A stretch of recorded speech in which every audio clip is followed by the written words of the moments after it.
दोस्तों नमस्कार। दोस्तों एक बड़ी खबर सामने आई है वसई पूर्व वालियो पुलिस स्टेशन से, जहां पिछले दिनों का वसई का सबसे हाईलाइटेड मामला हनुमंत विद्या मंदिर मामले पर एफआईआर दर्ज हो चुकी है।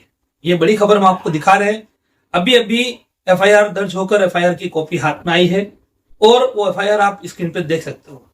आप सभी जानते हैं कि पिछले शुक्रवार को सबसे पहले यह मामला संज्ञान में आया था। राष्ट्रवादी कांग्रेस पार्टी के पदाधिकारी रोहित ससाने ने इस मामले को हाईलाइट किया था, उठाया था और उनके साथ कुछ लोग स्कूल में गए और ये तब मामला जब सामने आया तब पहली बार इस मामले को सेफ न्यूज लाइव ने अपने वीडियो के माध्यम से चलाया था। आप सभी ने देखा था।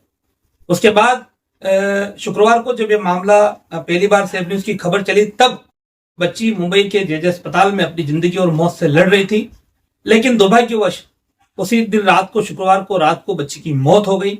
और मौत आने के बाद में ये मामला, ये आवाज उठने लगी कि बच्ची के ऊपर जिस तरह से वहां उठक बैठक दी गई, उसको सजा दी गई, उसकी वजह से यह मामला हुआ, तो उसके ऊपर सदस्य मनुष्यवध का गुनाह दाखिल किया जाए ऐसी मांग उठने लगी। हालांकि शनिवार के दिन सुबह बच्ची का पोस्टमार्टम हुआ और पोस्टमार्टम रिपोर्ट में भी बच्ची में खून की कमी का एक बताई गई थी कि खून की कमी है। और भी कुछ चीजें हैं वो अभी पोस्टमार्टम रिपोर्ट में डिस्क्लोज नहीं की गई थी, लेकिन मुख्य तौर पर यह कहा गया था कि बच्ची में खून की कमी है, एनीमिया है।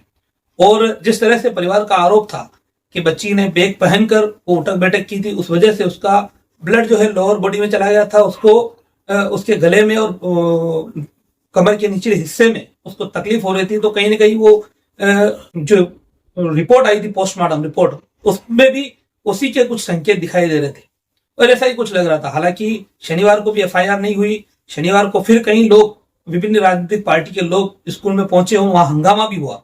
फिर शाम के समय जब बॉडी आई तब परिवार ने वहां से बॉडी उठाने से मना किया। सातीवली में हजारों लोग सड़क पर थे, हमने वो वीडियो भी आपको दिखाया था। और उसके बाद कहीं ना कहीं वहां पर उस समय वाली पुलिस स्टेशन के सीनियर पुलिस इंस्पेक्टर ने वहां पर लोगों को यह जबान दी थी कि सोमवार के बाद हम इस मामले में कुछ न कुछ कदम उठाएंगे।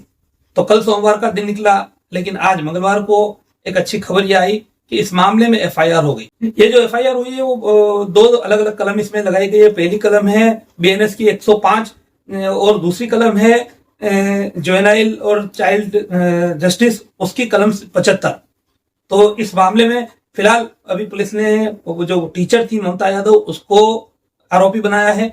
फिलहाल एक ही आरोपी बनाया है। ये कहीं ना कहीं सवाल खड़ा करता है कि क्या सिर्फ इस मामले में ममता यादव ही जिम्मेदार है।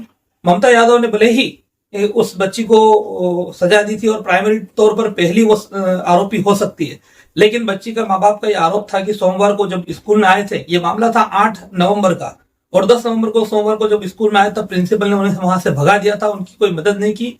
और आगे भी प्रिंसिपल ने या स्कूल प्रशासन ने उनको किसी तरह की दाद नहीं दी थी। तो क्या स्कूल प्रशासन इसमें जिम्मेदार नहीं है?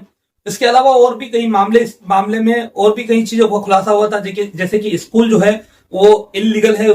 स्कूल ने इलीगल, महानगर पालिका का जो इलीगल का बोर्ड था, उस बोर्ड को छिपाया था और उसके ऊपर अपना बोर्ड लगाकर कहीं ना कहीं लोगों को गुमराह किया था। ये चीज सामने आई थी। एक चीज और सामने आई थी कि स्कूल को 8वीं तक की मान्यता होकर भी स्कूल 10वीं तक के बच्चों को पढ़ा रहा था। खुद बच्ची का भाई जो मृतका है, उसका भाई, उसने हमें इंटरव्यू में ये बात बताई थी। और आज जो एफआईआर दर्ज हुई है उसमें उसके पिता ने भी यही बात कही कि मेरा बेटा इसी स्कूल में 10वीं क्लास पढ़ता है। तो कहीं ना कहीं ये सब मामले होने के बावजूद सिर्फ अकेले एक ममता यादव पर एफआईआर होना, ये कहीं ना कहीं ये बता रहा है कि अभी भी किसी को क्या बचाए जाने की ये साजिश है। तो कहीं ना कहीं ये भी सवाल उठना चाहिए। और ये मामला इतना हाईलाइट हुआ था शुक्रवार को, सबसे पहले मैंने खबर लगाई थी, उसके बाद शनिवार को यह मामला पूरे मीडिया जगत में छाया हुआ था। सिर्फ मुंबई, महाराष्ट्र नहीं तो देश भर में यह गूंजा था। इसका असर यह हुआ कि बड़े बड़े नेताओं के ट्वीट तक सामने आए। आज सुबह ही राष्ट्रवादी कांग्रेस पार्टी के बड़े नेता का ट्वीट भी सामने आया और आखिरकार पुलिस को इसमें एफआईआर लॉन्च करनी पड़ी। अब देखा जाएगा कि इस एफआईआर के लॉन्च होने के बाद अब पुलिस किस तरह की कार्रवाई करती है। और एफआईआर के बारे में हमने आपको बताया, 2 धाराएं लगाई गई है। कलम बीएनएस की 105 और चाइल्ड प्रोटेक्शन, जुवेनाइल और चाइल्ड प्रोटेक्शन एक्ट है उसकी 75। तो ये बड़ी अपडेट हम आपको दे रहे थे। वसई पूर्व की हनुमंत विद्या मंदिर मामले में वहां पर जो काजल नाम की 12 वर्षीय बच्ची को उठक बैठक की सजा दी गई, तो जिसकी उसकी मौत हुई, उसके ऊपर फिलहाल अभी इस वीडियो में इतना ही। नमस्कार, जय हिंद, जय महाराष्ट्र। हमारे चैनल सैफ न्यूज लाइव पर अपने व्यापार और सेवा से संबंधित विज्ञापन प्रसारण हेतु दिए गए मोबाइल नंबर पर संपर्क करें।